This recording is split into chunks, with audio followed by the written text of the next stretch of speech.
Go. It was almost real, the Pro Wrestling History Podcast, episode 100.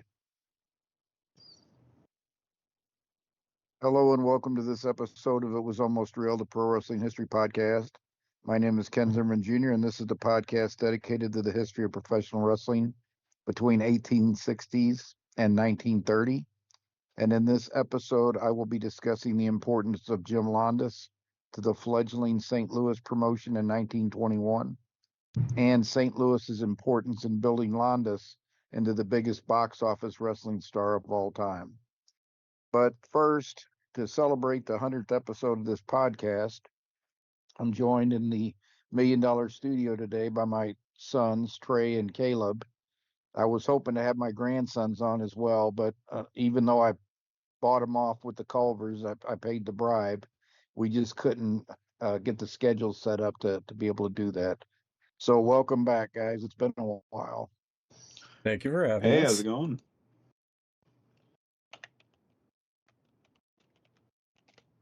Did you say something, Trey? I said thanks for having us. I think I said it like right at the same time as Caleb. You sure did. Terrible timing.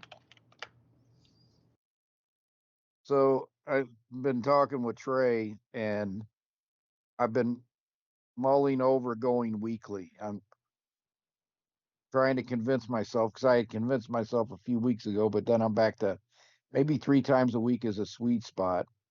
But I thought the other day when I was talking to your brother about it that, Uncle Dan's looking down on us right now and saying, you big jerk, I tried to get you to go weekly for a year and you fought me on it every step of the way, because he always wanted to go weekly. Now, let's face it, I had to do all the research and he was just going to take the piss out of everything. So it was a little easier for him than it was for me. Although, give him his due, your uncle did spend time looking stuff up. He did find some of the old wrestling matches for us to review. He did do a little bit, but his big contribution was just taking the piss out of everybody and giving me stuff I had to cut out every week he couldn't possibly air without offending various countries, constituencies, and people all around. So, right. Yeah, he was the chaos element of the show. Yeah, the entertaining part, but the chaos element for sure. So I had a format in mind for the show. I was going to start with the horrible Central States wrestling show, because I want to end with something heavy. I don't think you've seen it yet, Caleb, but Trey and I have both seen it. I'm watching it now.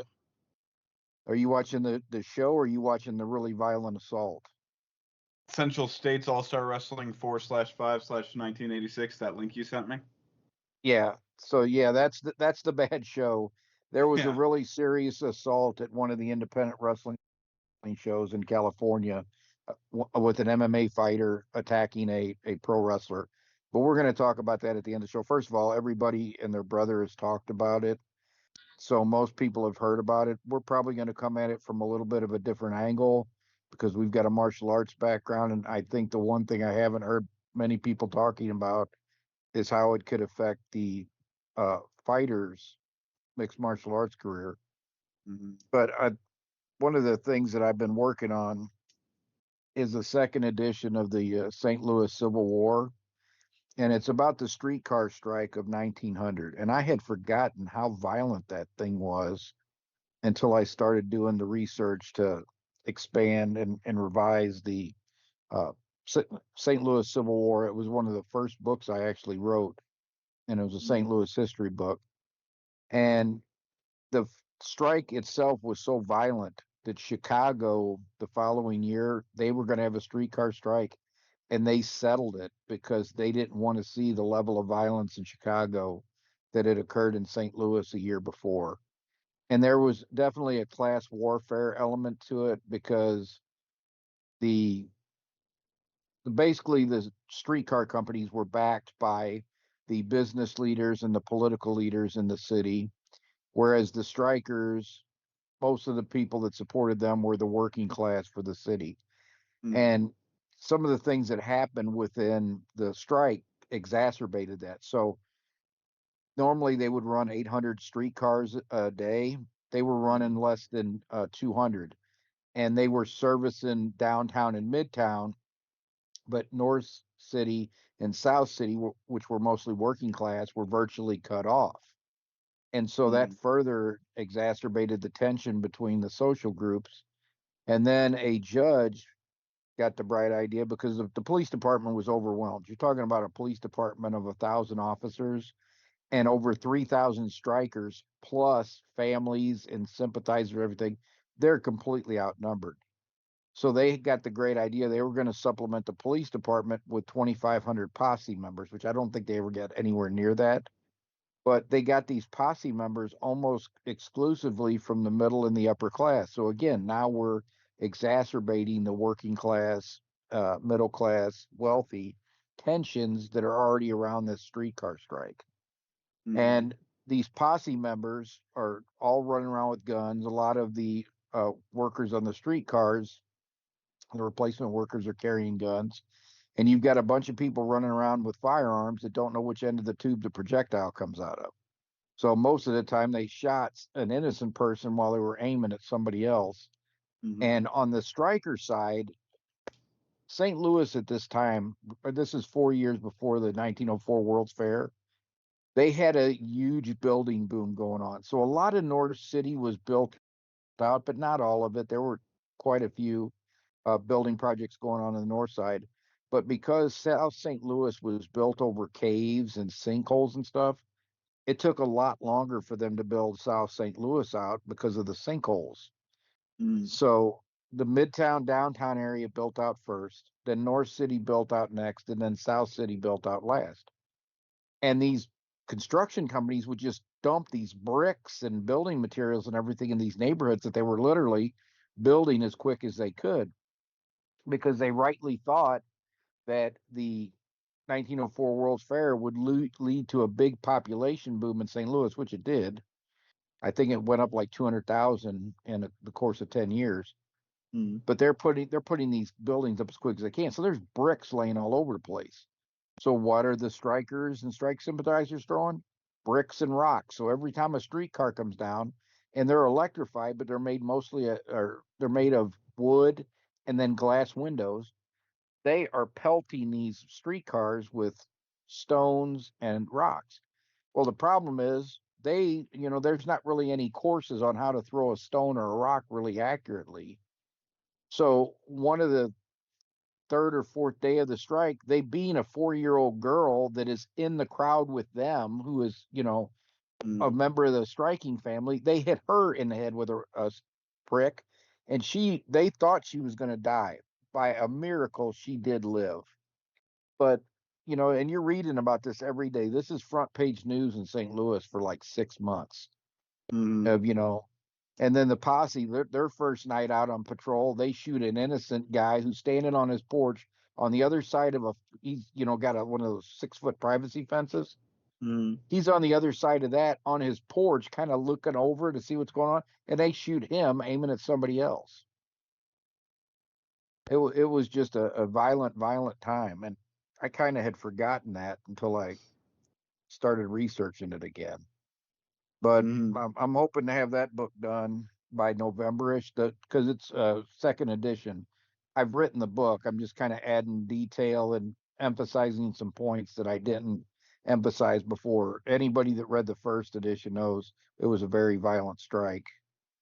But that I'm hoping to have done by November. And then my next wrestling book was going to be 10 wrestlers from the 19th century, but I'm getting frustrated researching that one. That one might get put on the shelf for a while because it takes me a lot longer to find the information out about the 19th century wrestlers. And I may kind of put that one on the shelf for a couple of months and work on something else in between. Okay. You guys were not here for me to complain about WWE last episode, but so WWE has had their premium live events on Peacock for the last couple years, and before that they were on the network. So the network, it was originally cost $9.99 a month, I think. And then they moved to Peacock, and Peacock was only $5.99 a month to start, and I think now it's up to about $7.99 a month. And they may be raising the price a little bit, but again, this is, you're talking about for the last 6 or 7 years, maybe even longer. I can't remember when Vince unveiled the network. It could be more than 10 years ago, for all I can remember. Mm. But it was always around that price point. You got the premium live events for $9.99.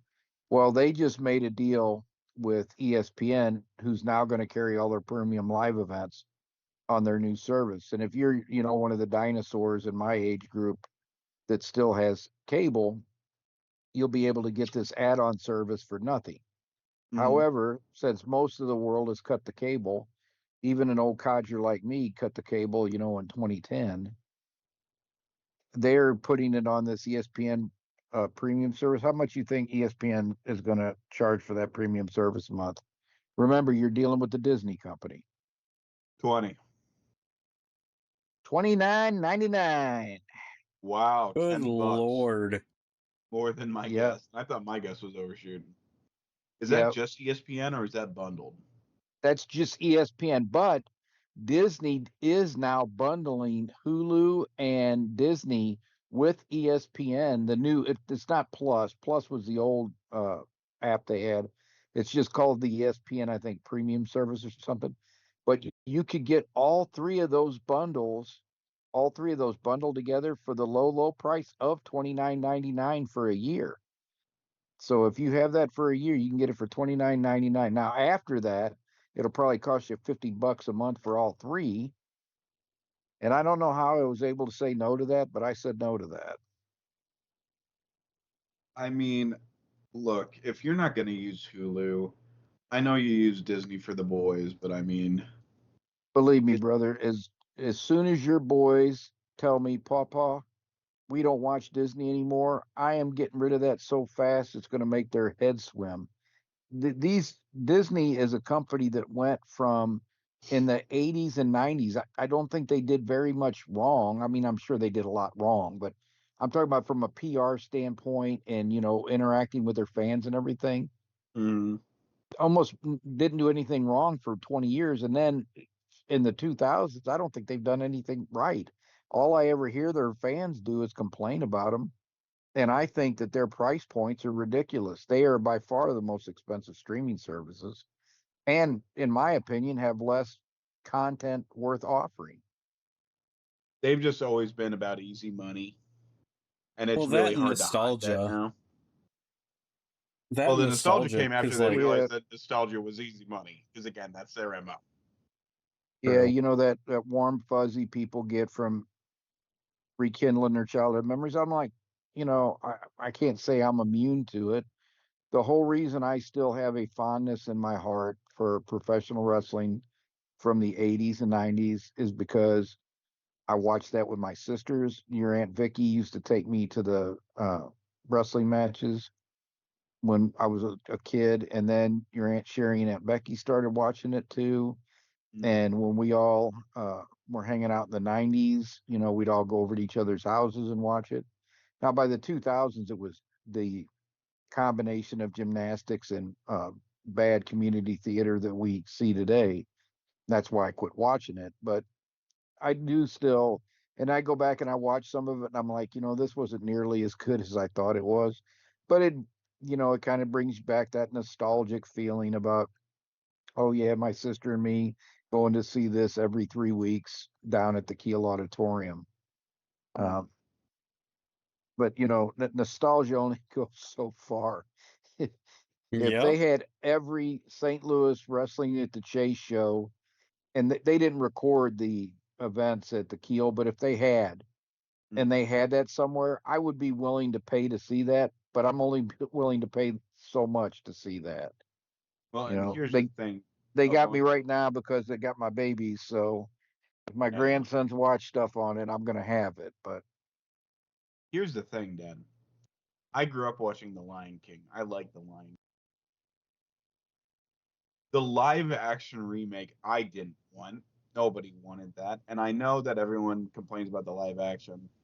stuff, so I'm not going to go into that. But it's just clearly they're trying to get easy money. That's the reason a lot of their projects have been failing that aren't independent artist owned. And I feel like that's the same thing for wrestling. Yeah. They're chasing easy viewership and easy money. Is that a Oh, Confederate flag in the back of this state show? I don't think so, because that's in Kansas City.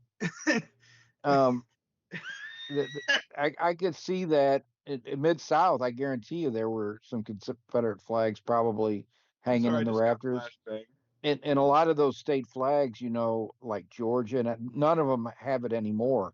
But a lot of those state flags, up until probably 20 years ago, Yeah. still had a version of the Confederate flag in them. Yeah, I mean, it was not unusual. If you saw a show from Texas or Georgia, Mm. there'd probably be a Confederate flag hanging or a Confederate flag in and you don't think about it until you go back and watch some of that, and then you're like, oh wow. Here's You how know? controversial that is too, because that's at the 15-minute mark. There is a man with stars and a moon painted on his nipples and belly button, his face completely painted. He's in a loincloth, and the Confederate flag immediately took my attention away from that. You know what? If you're watching that video is from Kamala, who Yeah. started in Memphis and then went to Mid-South. So Uh-huh. there could be a Confederate flag somewhere in that video, because that's who you're looking at. You're looking at James Sugar Bear Harris, Yeah. who became Kamala the Ugandan Giant. He was a pretty big star in the 80s. He was Yeah. one of Hogan's opponents, and Andre went up for him. He's one of the guys Andre let slam him. Yeah. Super nice guy, but yeah, because of where he started at, if you're looking at a video of him, you probably saw a Confederate flag. I bet you're watching Mid-South, because now that you say that, I think that boys club did have a Confederate flag hanging from the rafters. Oh, come on, man. This show sucks. I'm sorry. I Keep talking. I know I told you. I said Come on. if I had Oh. had you guys watch that show when you were teenagers, they would have done me for child abuse. That's it. And why I wanted you guys to see that, one, because you Yeah. will hear how all the wrestling in the 70s and 80s was great. It was not. We still Yeah. had Central States, which was terrible. And so I grew up on wrestling at the Chase, which was treated as a serious sport. Uh-huh. I started watching it, I think, in 79, because I was like 9 or 10 when I started watching it. And then when Grandma and Grandpa got married in 81, Uh-huh. Aunt Vicky always wanted a little brother, and she found out that I watched wrestling. And she said, hey, I've got season tickets, and I've got no one to go with me because none of my other sisters had any interest in going. Mm. She said, would you go with me? I'm like, absolutely. So that's how I started going. We'd go every 3 weeks because she had season tickets. She had season tickets in 81 and 82. And the Mm. guys that took over, Sam Muchnick's last show was New Year's Day, 1982. Your Aunt Vicky and I went to that show.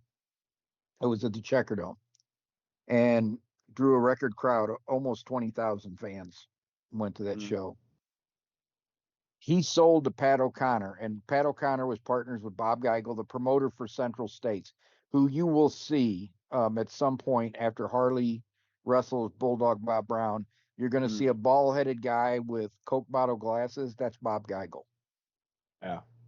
and who's a crusty old shooter. I wouldn't want to mess with him, but he was a terrible promoter, and he was a terrible booker. And he used Bob Brown, who was his best friend, as booker a lot of times. And Bob Brown was a horrible booker. If aliens came to our planet tomorrow and this is all they saw of our species, they would wipe us out. I'm just watching a man in a Muslim headpiece and shirt take a whip and just smack around the ring as Kamala is just beating up on this guy. Oh yeah, that's Skandar Akbar. Yeah, Jimmy Weeba. Yeah.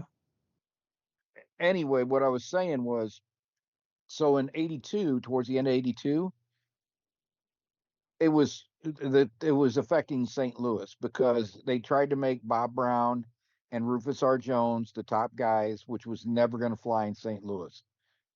Those guys were the line. They were the mid card guys that if the fan favorite beat Bob Brown or the bad guy beat Rufus R. Jones, you knew that person was up next for a title shot at either the Missouri Championship or the World Championship.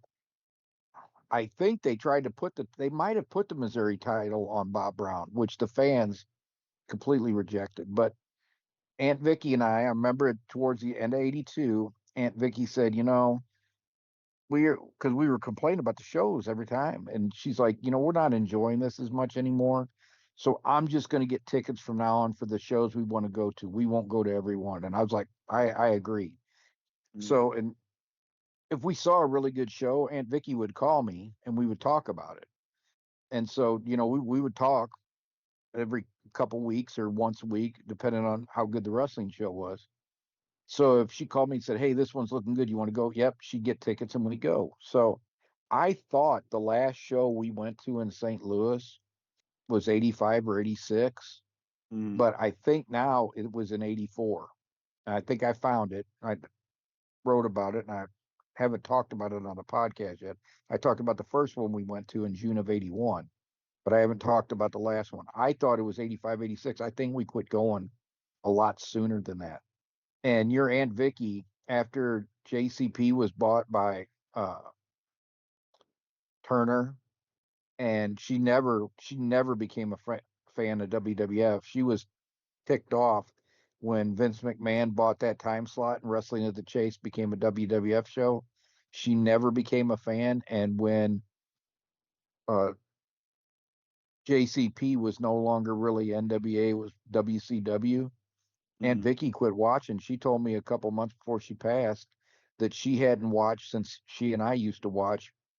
Once World Class went out of business, she was pretty much done with it. Yeah. And she's not alone in that. There are millions of people that used to watch professional wrestling, made fun of for it, but used to watch it in the 80s and 90s that do not watch in any way, shape, or form anymore. Look, if you got off your shift from the factory, you got home and had a crappy microwave dinner, this is great entertainment. Look. And the sad thing is, so one of the things we're going to talk about on that show is most of those guys on that show are homesteaders. They're people that lived in that area now, because you do have a great wrestler on there, one of the greatest of all time, and a really good wrestler, but they are surrounded they're surrounded by a bunch of mid-card guys. They're the diamonds, amongst the coal.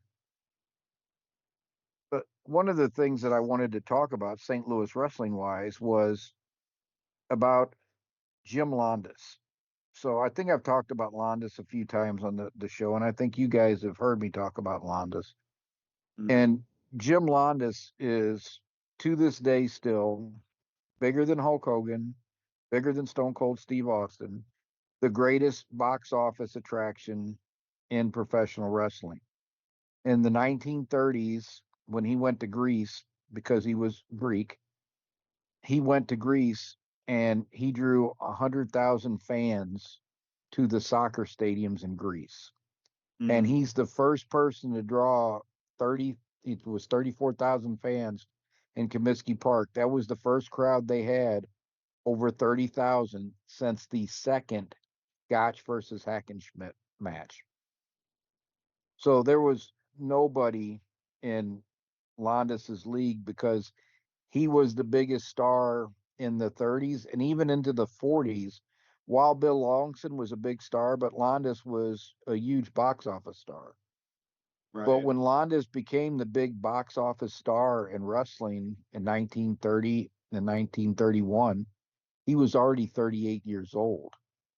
He had started wrestling professionally in the mid-teens, and he was, at that time, he would have been 22 when he started wrestling. And by the late 19 teens, he is a nationally known wrestler, but he's the guy that's putting everybody over. Right. And so people know Londos is a talented wrestler, but he is the guy that's making stars. He is not a star himself. But that all changes in 1921 because a new promotion starts to organize in St. Louis. So before this promotion started to organize, and originally it was like an arm of the Chicago promotion. So Ed White's group up in Chicago sent some people down to St. Louis to try to set up a wrestling promotion. Mm-hmm.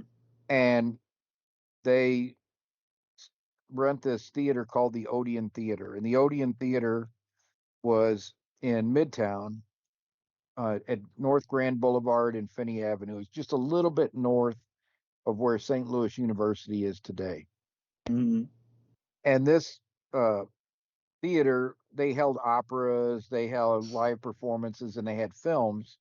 And it seated a little over 1,000 people. And this was not unusual. A lot of times, because in the teens and 20s, they're transitioning to where they're wrestling in wrestling rings. But still, a lot of even the New York International Wrestling Tournament was set up like this. They would go to an opera house or a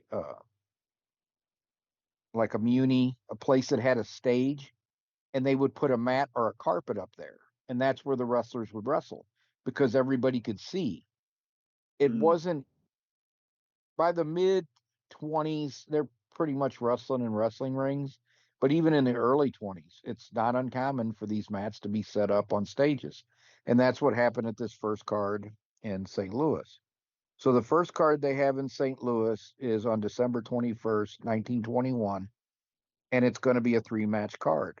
Now realize 4 years later, after Tom Pax took over in 1923, the end of 23, and I'll go through the promotional group here in just a second. They drew 17,000 fans to St. Louis University Field to watch Joe Stecker wrestle Stanislav Sabisco for the World Championship. So in just 4 years, St. Louis has become a wrestling town. But at the night that they have this first match, there's only 400 fans there. Not unusual when you're just starting into a new territory. And the person they chose to headline the card was Jim Londos. And this would be very fortuitous for both Jim Londos and the St. Louis wrestling promotion, because Londos drew the 400. The next month in December, they had almost 1,000 people. So very quickly, word gets out about Londos and how good he is. In this first match, he's wrestling a guy named John Mantell, or Joe Mantell. John Mantell was a wrestler in Dallas in the 1980s. And Londos won the first fall in 44 minutes with a head chancery and clutch. Then for the next fall, I'm sorry, in the first fall, Londos had escaped 3 toe holds right before applying the winning combination for the first fall. Sounds like a pretty exciting match because they were working. Londos actually could shoot it and hook a little bit. He had learned wrestling in the carnivals because he was a carnival strongman before he was a professional wrestler. He had a fantastic physique. That's one of the things that helped get him over as a star, is that Londos had been a circuit or carnival strongman weightlifter, and he had an exceptional physique, which helped him get over. But the carnival wrestlers had taught him to hook a little bit. So he could hook, but he was never on the level of Ed Strangler Lewis, John the Nebraska Tiger Man Pesic, Joe Stecker, Ray Steele, never on the level of those guys, Joseph Tootsmont. He could shoot a little bit. You didn't want to mess with him, but he couldn't handle the really good guys. As a matter of fact, he would not get in the ring with Lewis for that match in front of 34,000 people unless Lewis put up $50,000 that he would not shoot on Londos, because Londos knew if Lewis shot on him, he was going to lose. There's nothing he could do to prevent it. Then they come back out for the second fall, and it only takes Londos about 14 minutes to secure the second fall with the flying mare. So he wins in two straight falls. They're promoting him to be, the big guy in St. Louis. The fans really take to Londos. In fact, Londos is so popular that a group of St. Louis business people offered to help him start his own gym business in 1922. Mm. Londos uses St. Louis as a springboard to build himself up as the big box office star, because before St. Louis, he was normally the guy putting over the Lewis, the Stecker, the he put over Pesic early. So he was putting the guys over in the teens, Vladek Zabisco. In the 20s, he starts winning in St. Louis, and if he doesn't beat these big name guys, he at least goes to a draw with them. Very few people ever pin Londos in St. Louis. As a matter of fact, I don't think I'll ever do a full-length book on Londos, but I have wanted to do a book about just Londos's career in St. Louis, because it was so seminal to him becoming the biggest box office star in wrestling in the 1930s. John Contos takes over from this loosely associated group of promoters with the Chicago group. Contos may have been from Chicago, because I know his nephew Tom Pax was. So I'm not sure if Contos was a native St. Louisan or if he came to St. Louis, but he takes over the promotion in early 1922, and he is the promoter until late 1923. Mm-hmm. In late 1923, he decides he's going to leave St. Louis and manage Dan Koloff's career. Dan Koloff is a wrestler from Bulgaria, one of the more famous foreign wrestlers to come to the United States. He is a national hero in Bulgaria, even to today. They did a television series about him in Bulgaria within the last 20 years. And so people still know who Dan Koloff is. Mm. Contos, I think, went and took Koloff for a year or two, and then I think he started the Atlanta promotion, because in the mid 1920s, John Contos is promoting in Atlanta.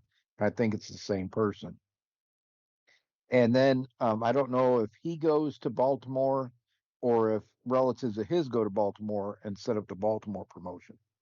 But when he decides to leave St. Louis, he turns the promotion over to his nephew, Tom Pax, who had come from Chicago in early 1923 to help his uncle with the promotion. So Pax had been helping promote for about a year, and he takes over the promotion in 1924. And he continues to push Londos as his biggest star.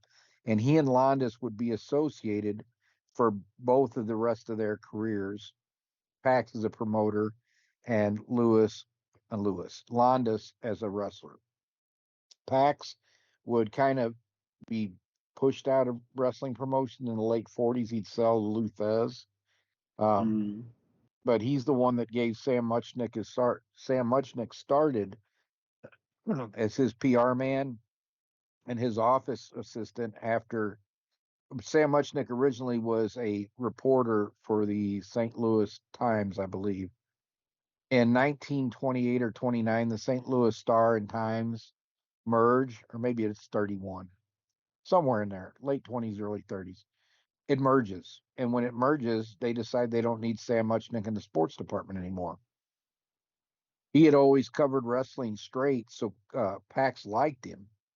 So he hires him. And for about 10 years, Muchnick is his right-hand man. Well, they have a falling out in 1942, so Sam decides, well, I'm going to run against you. But then World War II breaks out, and Sam goes off to World War II. He comes back in 1946, and he starts his promotion back up. Pax is politically connected and tries to throw a bunch of impediments in his way, but ultimately he's unsuccessful, and he has to sell his promotion to Lou Thesz. And Sam has his own promotion too. Well, he and Thesz make peace, so even though the promotions are supposed to be separate, they're really a joint promotion, and they're taking turns running shows and splitting the money and everything. And Sam and Stez would have a love-hate partnership for most of Stez's career, because as Stez is the NWA World Heavyweight Wrestling Champion, Sam is the president of the NWA in addition to being the St. Louis promoter. Mm. But without Jim Londos, St. Louis probably would have never became. I always used to say St. Louis was the capital of wrestling in the United States, and it has a claim. Probably the number one city in the United States for professional wrestling has always been Chicago, but St. Louis is right up there with them. It pains me to say that, but Chicago was on national television. Chicago was responsible for a lot of stuff in the 50s and 60s. Not now in the 70s and 80s, St. Louis was definitely a bigger deal. But then under WWE and the national expansion, Chicago again became one of the bigger cities. Londos needed St. Louis. St. Louis needed Londos. And he did become the biggest box office star in the history of professional wrestling in his late 30s and early 40s. He was still a draw into his 50s. And Londos always looked about 10 or 15 years younger than he was. Mm. You know, age is just a number on your driver's license. People get old in their mind because they let well-meaning people get them to quit doing things, and that's how they start to age. Right. All right, so I'm going to pop up to my recommendations, and I'm going to come back to this Central States review that I've been promising, and we'll finish with a little bit of news. There was something else I wanted to talk about besides the Raja Jackson Psycho Stew incident, and if I can remember what that is, I will say. So I have actually 3 recommendations this week. So the first one is a book that I'm reading, and Caleb, I think you might like this one because I know you like Sherlock Holmes. But this is about a detective that a number of the fictional detectives are based on, not Sherlock Holmes, obviously, but the book is called The Suspicions of Mr. Witcher. And Jack Witcher was one of the first original 8 detectives in the London Police Department. And he is sent out to investigate a murder of a 4-year-old in the countryside. I normally would not read a book about that subject matter because it's depressing as heck. But Kate Summerscale handles it well. And it's a fascinating look at the early history of detection and how advanced some of these guys were already. You know, being a detective was a very new profession. It's a 19th century profession. But some of these detectives were very resourceful already. So I'm about a third of the way through, and I found it a pretty good book. Okay. I also on Amazon found The Wrestling's Greatest Villains. Now, this was originally a VHS tape. Amazon has it in their Prime Video, but this was originally a VHS tape that I saw at your Uncle Dan's in the early 1990s. And this was the first time I saw a wrestling match from the 1950s. All of the matches there are from the 1950s or very early 1960s. And my favorite match was Johnny Valentine versus the Crusher. When he and Johnny Valentine and the Crusher were young guys, not middle-aged guys, pounding on each other. But it was the first time I'd ever seen earlier wrestling. It also was obvious to me that, well, these guys are working. Because I always believed that there was a time when wrestling was legitimate. And in the 19th century and the early 20th century, there were quite a few contests. Probably in the 19th century, the majority were contests. I'm not sure now if the majority between 1900 and 1915 were contests or they were working more often. But after 1915, you still have an occasional contest because the last Lewis Stecker contest was in 1919. But it's really after 1915, the International Wrestling Tournament, it was legitimate. And then spring. In the fall, they started working a little bit. Worked matches are the rule after 1915.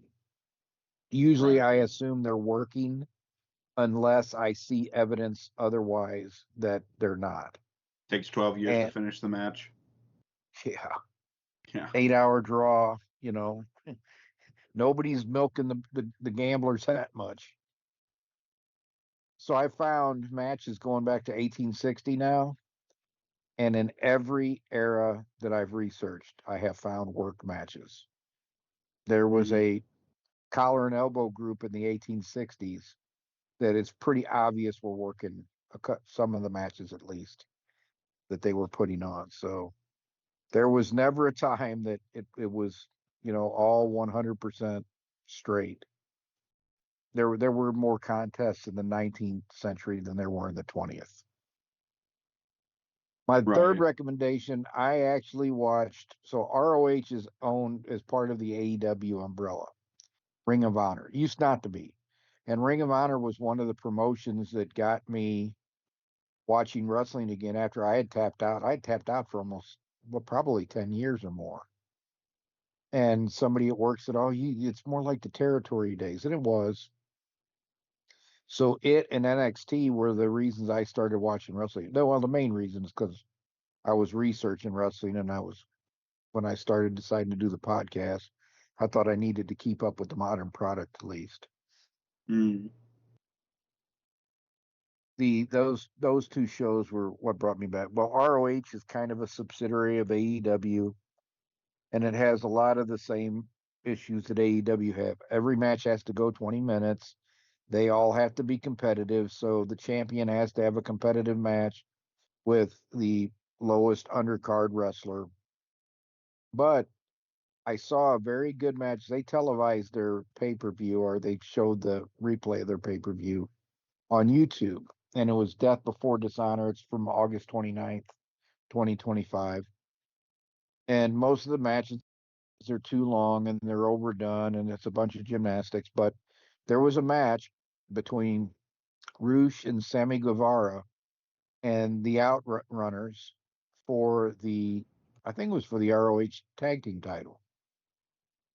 And it was a decent match, and it set up a feud going forward between Roosh and Sammy Guevara, which I think is great. Sammy Guevara is one of these guys. He's the ultimate heel. He's just somebody you'd love to punch in the face just looking at him. He's got that smarmy, smirky look on his face all the time. Roosh, the reason I like him is he takes himself seriously. So AEW, where everybody's playing around and goofing around and doing stuff they probably shouldn't, he takes himself seriously, and he doesn't get pulled into all of these goofy skits and everything else. It's one of the reasons that I like him is, it's refreshing that somebody takes himself seriously enough that they want to look believable. Right. So I'm going to recommend that match. I'm not recommending the card. It's about midway through. I'm recommending that match. Right. And so have you seen most of that show? I just finished it. All right. So you did get out of listening to the horrible commentary, but what we're talking about is the Central States All-Star Wrestling from April 5th, 1986. And what I didn't finish telling you earlier was, so we had wrestling at the Chase, and it was serious and it was treated as a sport, and you'd get stars from all over the world because they'd all want to come to St. Louis and wrestle for Sam, because you needed Sam's approval if you wanted to be the NWA World Heavyweight Champion. Or he was one of the people whose approval you needed to be NWA World Heavyweight Champion. So St. Louis was a destination city for most wrestlers. Sam used the Kansas City wrestlers because, one, Pat O'Connor and Bob Geigel had a minority interest in his promotion, and they were close. They're 3 hours away down I-70. So Sam always used them. Well, after they screwed up the St. Louis promotion and Vince got their time slot on Channel 11, their solution was, we had already got world class. World class we got before they lost their TV. Not long before they lost their TV, but we got that before they lost their TV. Probably earlier that year because the Von Erichs were so over. Usually you didn't have somebody else's promotion on your TV, but Geigel let World Class syndicate to St. Louis because the Von Erichs were all big stars for St. Louis. Mm. They had that already on Sunday morning. So Geigel gets on there and says, "Hey, we know we don't have wrestling at the Chase, but we're instead of you getting 1 hour of wrestling, you're going to get 3. So you're going to have Central States All-Star Wrestling at 10 p.m. on Saturday night, and followed by AWA Wrestling at 11. And so I get to bed about 2 o'clock on Saturdays because Three Stooges came on at midnight and went on till 2. So I go and your grandpa and me would watch the Three Stooges from 12 to 2.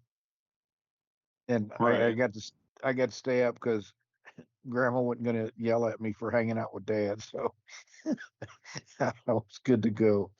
But we get this terrible wrestling program, Central States All-Star Wrestling. I'm a huge wrestling fan, so I was like, "Oh, more wrestling, more wrestling. That's great." Until I saw the show, and even as a very young teenager who hadn't seen a whole lot of wrestling at that point, I knew that was not good. AWA had better wrestlers and stars, but their show was so boring because they wrestled a lot of squash matches, and Vern Gagne just kept putting a lot of old guys at the top of his cards. But Central States was abysmal. And I was looking at 86 because I remember Geigel was getting pumped up a little bit from the other territories because they were sending him more talent. But by 86, it's pretty much he's got homesteaders. So what I mean by homesteaders is homesteaders can either be people that live in the territory and so they're always on those cards, or it could be somebody that came into that territory, got over, and the fans never got tired of them, so they just stayed there. Bulldog Bob Brown never really got over, and the fans were, I'm sure, were tired of him, but he stayed there forever. Right. Because he's friends with Bob Geigel, and Rufus R. Jones did the same thing. If you're looking at this card, so the very first match we have is Akio Sato versus Tommy Wright. And Sato was a homesteader because he originally came from Japan, but he married a Central States mainstay by the name of Betty Nicoli, and they had 2 children. So Sato lived in the Kansas City area. And outside of a brief foray into WWE for like a year as half of the Orient Express, Akio Sato didn't wrestle much outside of Central States. He pretty much wrestled the Central States area. So the first match, you've got a homesteader, and that's why he's also the TV champion, because he ain't going anywhere. And that's another thing that hurt that promotion, is they keep putting the title on these guys that are in the area because they can't get anybody else to come in for the terrible amount of money that they're paying. The announcers were also terrible, so which is what you missed out on by not being able to hear it. At one point, I'm sure you saw Akio Sato kick Tommy Wright back into the referee, Sonny Myers. Sato did not kick the referee, but the announcers were like, "Oh my gosh, Sonny Myers just got kicked." No, Tommy Wright just got kicked. The guy flew back into Sonny Myers. He did not get kicked. It was a kind of a cheating finish, which is how heels used to win. So I had no problem with that part. All the guys on this card almost are all homesteaders. So then you had the Kamala footage because he was getting ready to come into the area.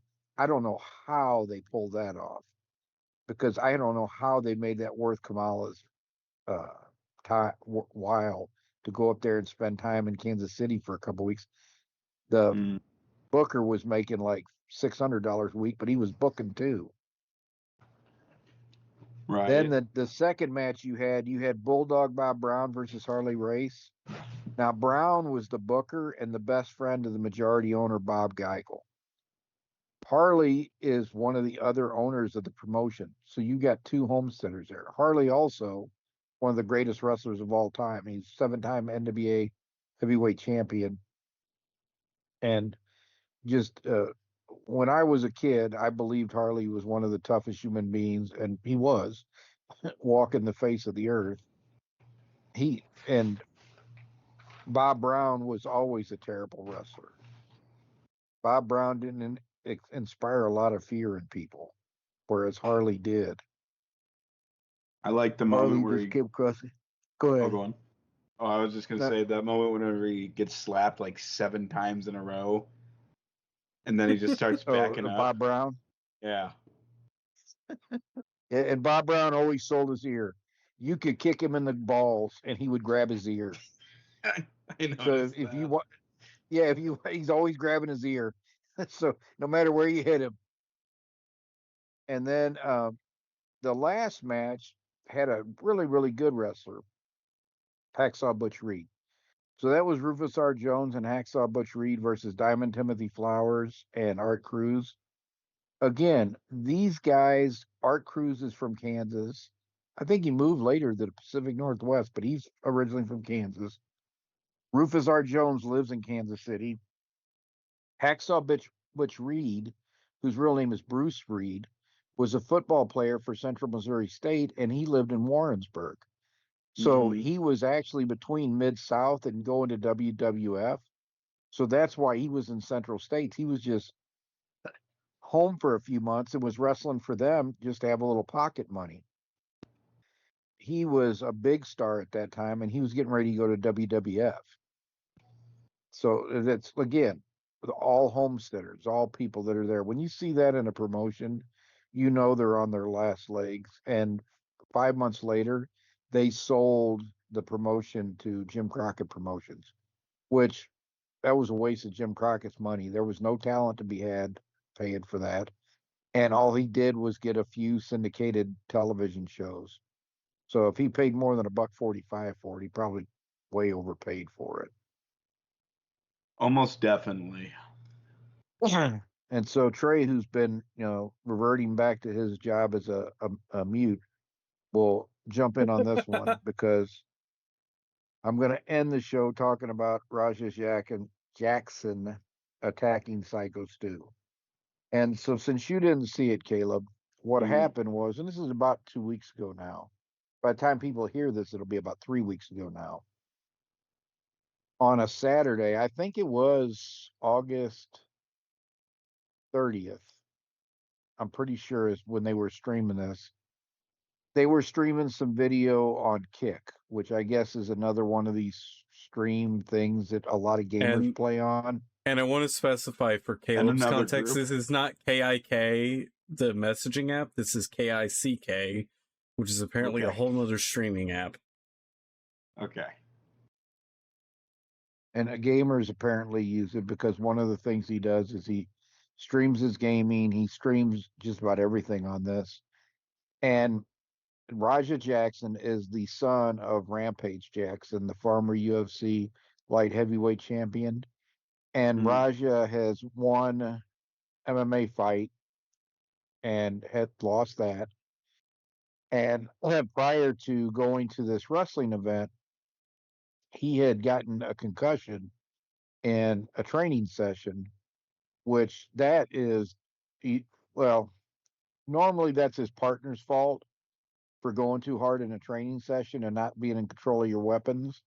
The only way that's not his fault is if Raja was being a bully in the training and this kid got tired of it. That is not what I saw on the video, because I saw the video where he got kicked in the head. I think what happened was his training partner was shocked he made contact. He did this jump spinning roundhouse kick, like something you'd see out of Karate Kid, that normally would never hit a professional fighter, but it split Raja's guard and hit him right in the face. And I think the kid that threw it was shocked that he hit him. And I think it hurt Raja more because he walked into it a little bit too, based on what I was seeing. He is friends with a guy in this promotion. The guy in the promotion's name is AJ Mana. And he comes out as a villain in the piece as well. I wanted to talk about the event, what happened, and what possibly could happen coming out of this. So they're at this wrestling event, and it's part of a wrestling school. And the wrestling school is owned by the WWE legend Rikishi. But he is not there. He's not even in the state in California that day. He's off doing an appearance or wrestling somewhere. And so his cousin, who goes by the ring name Black Pearl, is in charge that day. And AJ Mana brings Raja Jackson there because he sells it to Black Pearl that we are going to get some publicity for this because Raja's got a following on this kick, and he's going to come here and he's going to get us some publicity because he's going to film everything. Oh, sounds great. So they get there that day. Well, Psycho Stu, who's one of the wrestlers, he's a veteran who suffered from PTSD, and wrestling is one of the ways he copes with it. This is not a WWF promotion or WWE promotion, although they are a WWE ID Academy, or were. As the story goes on, you'll see why WWE decided, no, we're not going to be associated with this anymore. But they show up that day.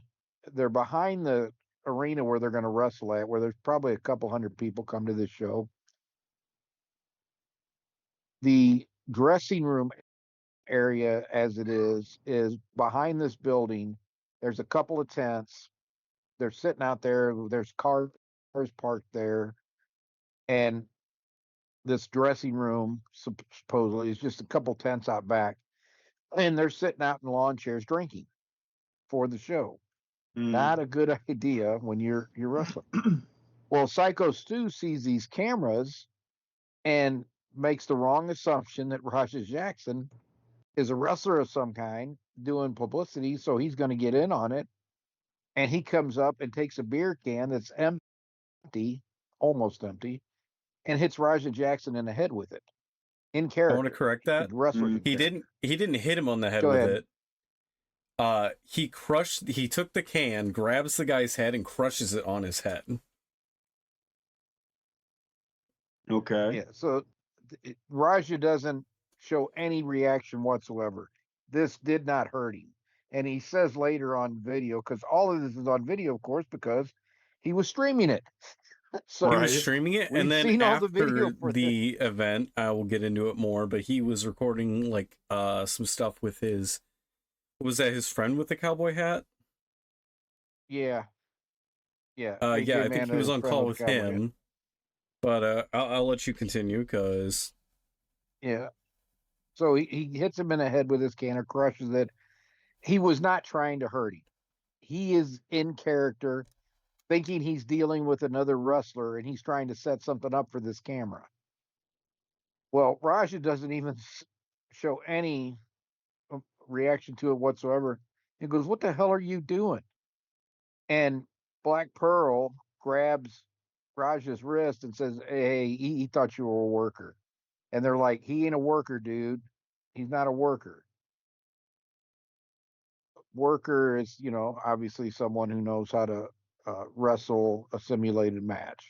And also somebody who's like acquainted with the industry and the what do you call it? Kayfabe? Yes. And so he is immediately, when Psycho Stu realizes that, oh, this guy's not a wrestler or anything, he tries to make up with him repeatedly. And at first, Raja is having nothing to do with it. But then eventually they shake hands and he accepts his apology and everything. And he says, "I'm really sorry. I saw the cameras." Yeah, I saw the camera. Multiple times. Yeah. And Raja accepted it multiple times. So everybody thinks everything's copacetic, and they're going to work this now into the match. They're going to have Raja come in and do a spot with Psycho Stu. Why anybody thought it was a good idea to have an untrained guy who's a mixed martial arts fighter come in there and do a spot, I have no idea. It's been done before, but not under these circumstances.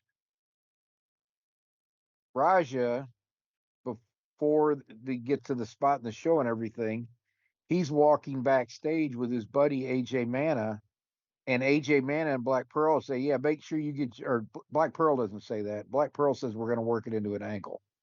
AJ Mana tells him, "Hey, you know what a receipt is? I've told you what a receipt is. Make sure you get your receipt." Well, a receipt in wrestling is somebody kicked you in the face too hard or something, and you hit them back at some point. Yeah. So that's what people say. Like Bobby Eaton slapped Ric Flair really hard in a match one day when Rick called for it. It's like, Bobby Eaton, I'll never call for you to slap me again. And Rick slapped him really hard later on in the match. And Bobby knew, okay, that's my receipt for hitting Rick too hard. But again, this is one of those company lingo things that Raj Jackson did not understand. And no, Gen Z slang for receipt would sound like full-on revenge in his context.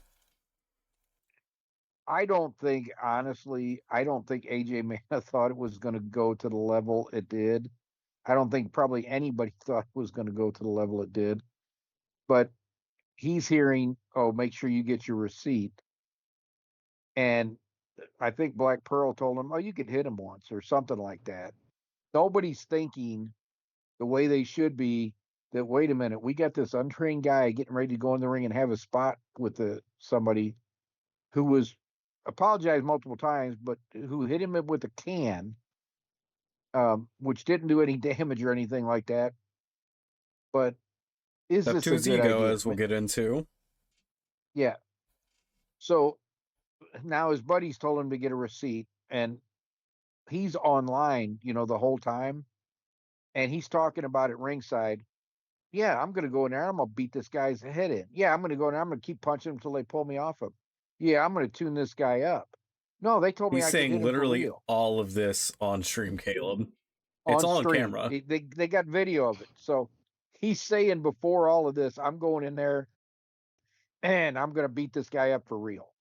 Yeah.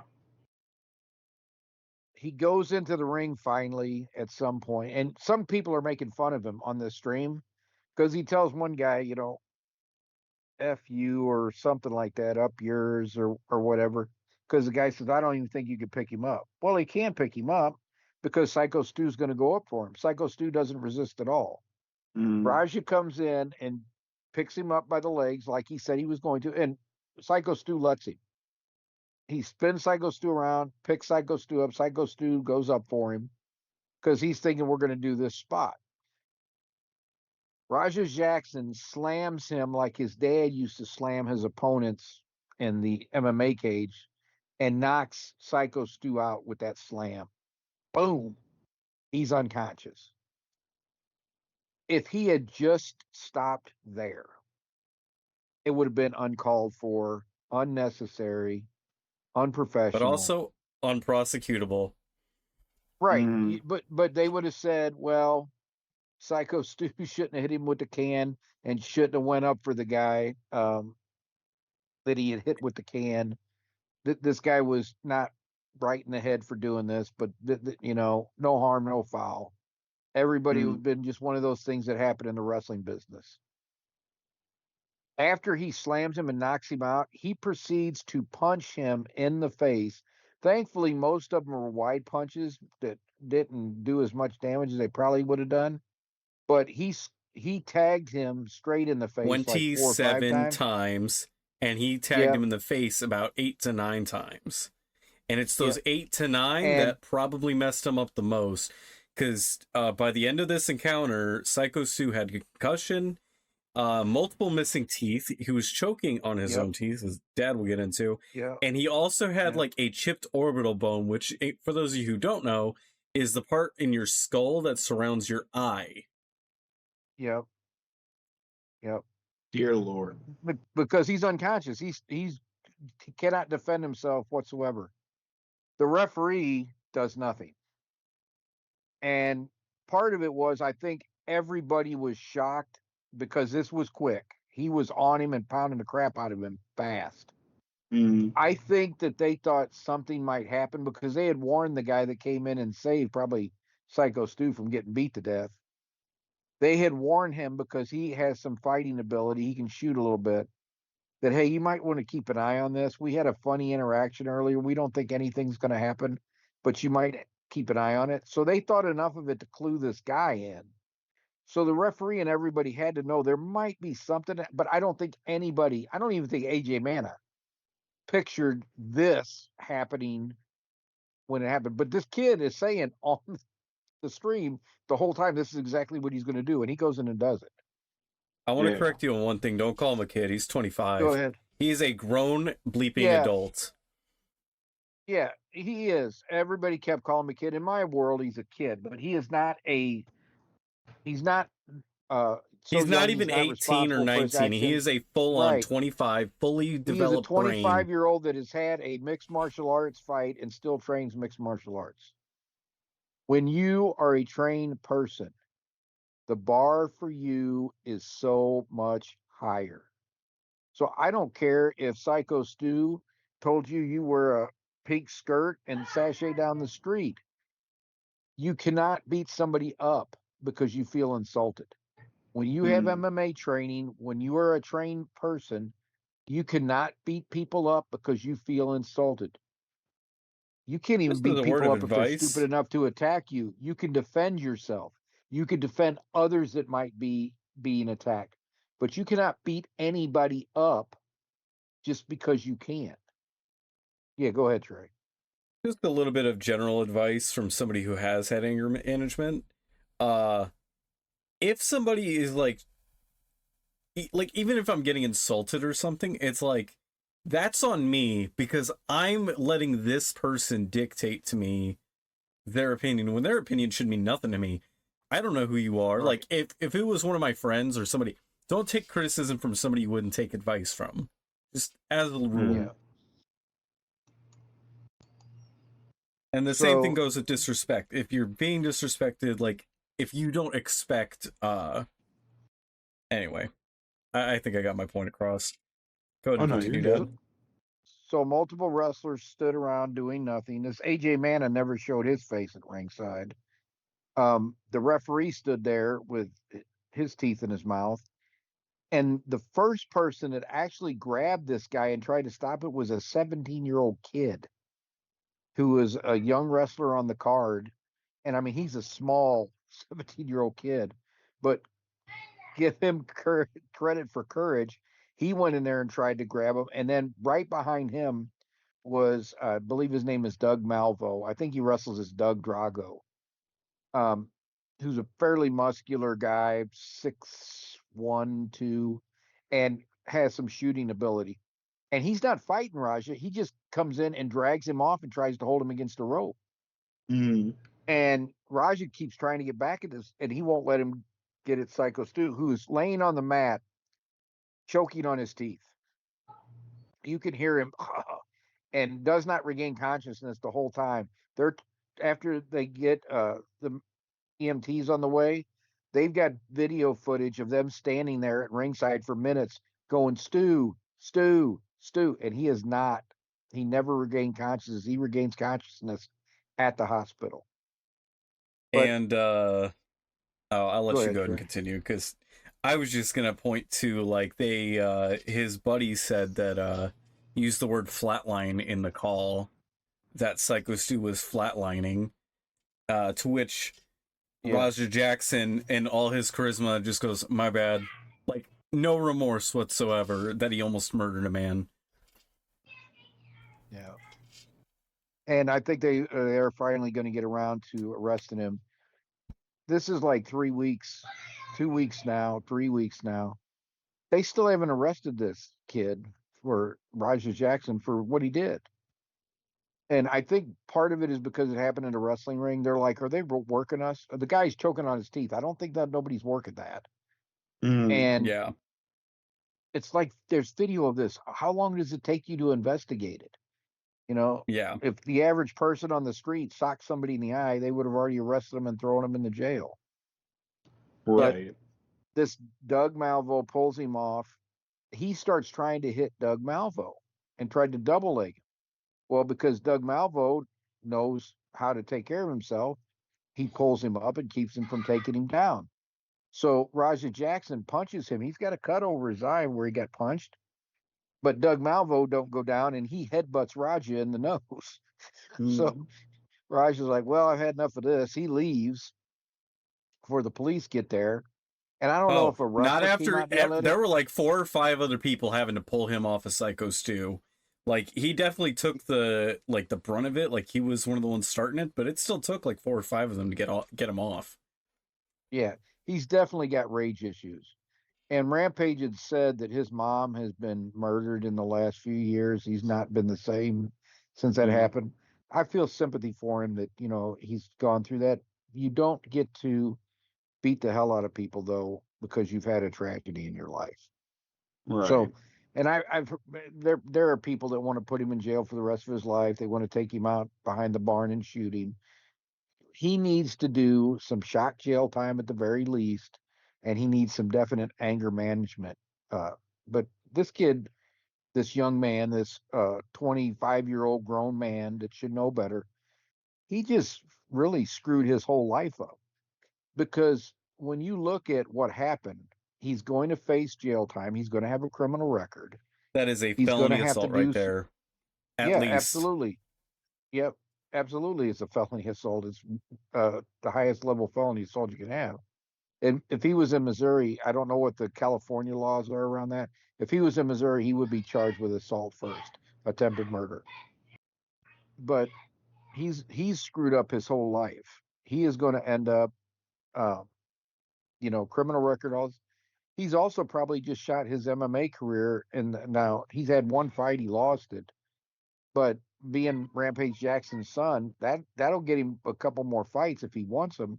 But he ain't going to get them now. There's nobody that's going to book him based on what he's did. He's going to be a pariah. And Rampage Jackson is getting death threats. The wrestling school lost its WWE ID affiliation because they don't want to be associated with this in any way, shape, or form. Psycho Stu is had multiple medical bills and everything. They got a GoFundMe that fortunately is going to offset most of that, and he needs to sue anybody involved with this fiasco. But how much do they have? This promotion got a black eye. There was nothing good that came of this for anybody involved in this. The AJ Mana that told him to get his receipt, he not only got fired from the promotion, he also got fired from his regular job because this is viral. It's been on TMZ. So many people have seen it, and they saw him saying, get a receipt, not coming out there trying to do anything to calm the situation down. So he'll be never able to get a wrestling job again, most likely. And then while Psycho Stu is laying on the ground, choking on his teeth, they hadn't finished the match yet. So this guy comes and pins him, and the referee counts. Those two guys will probably have a hard time ever having a career in wrestling. Nothing good came of this for anybody. It's just a horrible tragedy. And people tried to blame Psycho Stu for the beer can thing. It didn't hurt. He says multiple times on the video that it didn't hurt, it just pissed me off. And he accepted Psycho Stu's apology repeatedly. This is all on video. I also want to point out that it was literally a joke. I don't remember which one. I just remember Kate used to watch this movie. It was a Mary Kate and Ashley movie. And it was a running joke where they would keep crushing the cans on their head for whatever reason. So if a couple teenage girls can crush cans on their head, I think you could deal with one can being crushed in your head as a professional MMA wrestler or a professional MMA fighter. Yeah, I think a guy in MMA can handle an empty beer can being crushed on your head because the wrestler thought you were another wrestler and was trying to set up an angle. Especially a beer can, because those are like, and a lot of times those are thinner than the soda cans. Like those are. Yeah. And what I find most offensive about it all is that when Psycho Stu had hit him upside the head with the beer can, hit him. I keep saying hit him upside the head with beer can. There was no. That's making it sound a lot more violent than it was. it's like me pushing the water bottle into my chest to make it smaller for the recycle. Mm. You know, this did not do any damage whatsoever. But if he had felt insulted right then and there when he got hit with the can, and he had walked the dog on Psycho Stu, you would be like, well, Psycho Stu, you should have known who you were crushing a beer can on their head before you did that. But he didn't do that. He didn't fight him when the guy is looking right him in the eye and does something. He doesn't start fighting him then. He accepts Right. his apology. He says, okay, the guy thinks that they're cool now, and he lets him pick him up because he says on that stream, oh, always wanted to beat up on these wrestlers. You didn't beat the wrestler up. The wrestler gave you his body and you took liberties. That's not beating him up. That's a coward. Yeah. So Yep. I think that's the most offensive thing about the whole thing. If you were really that mad and you wanted to whoop his ass for doing that to you, you should have done it right then and there with the can when you guys were face to face facing each other. Still wouldn't have made it right, but it's a lot easier to understand that than making a guy think that you guys are cool and then you attack him after he gives you his body. In Right. front of a bunch of women and children on whatever Oh they were yeah, streaming this on. they And said that there was some of the fans were traumatized by that, and I mean, you can't blame them. Mm. yeah, It shocked me the first time I've seen it. I was like, is he really wailing on him full power? I had all the forewarning and the full story before I watched it, and it still made my blood boil because I looked at that and I'm like, if that were one of my students doing that, they would be out of the school permanently. Oh yeah, I would never see absolutely. anybody. I would never accept any of their family and just to like completely wash my hands of that. That is so aggressively violent and evil that it's just beyond. Like, he definitely needs anger management. He definitely needs counseling and a little bit of advice for anybody who's looking at dating this dude in the future. If he can't get over those two things, that could be you. Mm-hmm. It's a shame, you know, but the biggest predictor of future violence is past violence. Right. You know, when you get somebody that's that out of control, which he was, you know, he was fully enraged. The biggest predictor of that happening again is that it happened once before. And once again, it's all because of like, he was just like, he says it in the post video whenever he's talking to his friend, he's getting real worked up and mad because he's like, I was disrespected, I'm standing up for myself and doing all this stuff. Again, what happens if that's your friends? What happens if that's your wife? What happens if that's your family? Like, this is not okay. I'm you tired need to of all learn to these control people yourself. messing with me. Yep, that's what he said when he's walking away. I'm tired of all these people messing with me. Pushing an empty beer can against your head to set up a wrestling angle.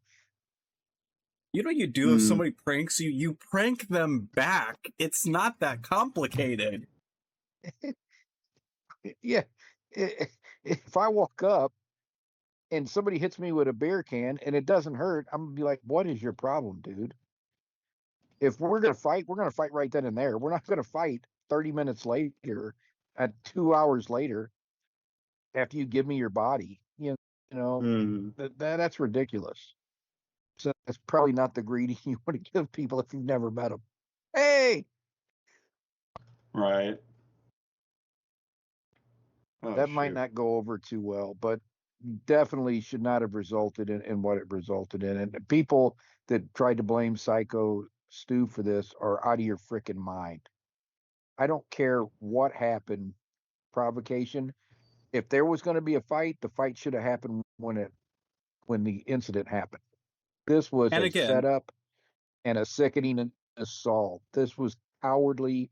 So don't try to blame Psycho Stu. He was the victim of all of this. Yeah, he should have had more sense not to hit somebody with a can when he doesn't know who they are. But it was a can that absolutely did no damage whatsoever. And again, he has no idea what the heck. Like, this is one of those things of like, this is somebody outside of the industry who has no idea what goes on inside the industry. So when he comes in bringing on his cameras, he doesn't realize it looks like they're doing one of those promos or like one of those bits they do between the rounds, like on WWE. And so Yeah, he kind of set himself up in that as well. Sometimes they're promos, sometimes they're angles. Right. And so Psycho is just trying to stay in character and ham it up because, like, that's what he's trying to do. That's his job. But he doesn't understand. Like, he didn't understand that this wasn't a worker. And again, with AJ, it's just horrible choice of words. And again, receipt means something completely different within the context of, like, just general Gen Z slang compared to within the wrestling business. Yeah. Now, that Doug guy said that AJ has beef with Psycho Stu, and it was sort of a setup. I have a hard time believing, though, that he knew that that was going to happen, because that was going to come back on him, too. You know, he brought the guy to the show. So if Raja goes out and waylays somebody, wrestler, non-wrestler, whoever, that's going to look bad on him. I think he thought he was going to go out there and punch him or maybe slam him hard like he did. I don't think he was going to do a full-out gonzo assault on the guy, hitting him while he was unconscious. Yeah, no. And I forget who said it, but somebody said, well, he's an MMA fighter. You know, that's what they're trying to do. No, they're not. How many guys have I seen get knocked out and the fighter's standing over him, getting ready to hit him and realize they're knocked out and walks off? Happens every UFC event. And the thing I was telling you in the car, they don't go, oh, the guy's unconscious, I'm going to hit him 24 more times in the face as hard as I possibly can. I've seen a couple of them where the referee hasn't stopped it, and they're looking at the referee hitting them as lightly as they can. Like, are you going to stop this freaking today? And the referee finally wakes up and goes, "Oh, no, probably way more." Go on. I was just going to say, and as I was telling Dad in the car, whenever we were talking about the punches early and how wild they were, that was from sheer anger. Like, he's completely throwing away any martial arts training whenever he's ticked off like this. He did the slam, and then he started swinging wildly. He got the 4 or 5 when he got focused, but like most of that's not MMA. What he was doing was just barbarism. Yeah, that was just rage attack. There was no skill to that whatsoever. Right. Time reminder, guys. It is 1:41. Yeah, we're 1 hour 23 minutes into the recording. Yes. So I was going to say we're getting. I was going to talk about a few more news items, but I think we beat that one to death, and this might be a good place to end the show at. So. Oh no, you guys are fine. You guys had good points, and it was I was watching the video while you guys were talking about it. That was horrific. Yeah, it's even when you're prepared for it. It was, and I wasn't prepared for it when I first saw it. I saw it as a YouTube recommendation, like the night after it occurred. So that Sunday, I think, is when I saw it the first time, and I'm like, "What the heck?" And then I started doing some research into it, and everything about it was bad. The more video you saw, the worse it got, because you're like, "This should have never happened." Right. He accepted the apology. That should have been over with. You know, that was cowardly. That's not tough. That's not I'm fighting somebody. That is I attacked somebody because I felt disrespected, but I attacked them in a way that they couldn't defend themselves. Boys on one of these podcasts coming up. Although, did you hear what Solomon said to me? No. Can you hold up? I'm not sure. My screen was coming off of my Stream Deck. I got to the point where you had said that was cowardly. If you could just repeat that stuff, and then you can edit all this out in post. I accidentally muted my headphones while I was trying to fix my thing. It wasn't a fight. It wasn't him, giving somebody a chance to stand up, and if they had a beef, to settle it. It was cowardly. He attacked somebody who could not defend himself and who had given him his body, and he knocked him out for legitimately with the slam. But yeah, I bribed your oldest with Culver's to be on the show. And he said, "How long are you going to go, Papa?" And I said, "Well, I got to cover the history topic." He said, "Papa, You talk a long time. Yeah. I think he's still thrown by the fact that I can talk this much when I want to. Right. I think with the boys, we might need to do things interview style, where they just come in for the portion they like. You wanna them to say hi Oh, or you do give them a whatever. phone or a game, they'll be fine. Yeah, I mean that's what Solomon did last time. He just sat on the arm of the chair and played his game until he decided I had talked too much, and he was like, "How much longer is this going to go on? I'm ready to go have lunch." In his defense, he probably wanted to play games with his uncle and dad. Yeah. Yeah. All righty. Well, I guess we better close this thing up because I think all of us got to get up for work tomorrow. I just realized how late it is. Oh, you're fine. I just saw like how long we've been going. I'm like, yeah, I should probably give a time warning. Yeah. So, all right. Well, say goodbye, boys. Alrighty, we'll catch you later.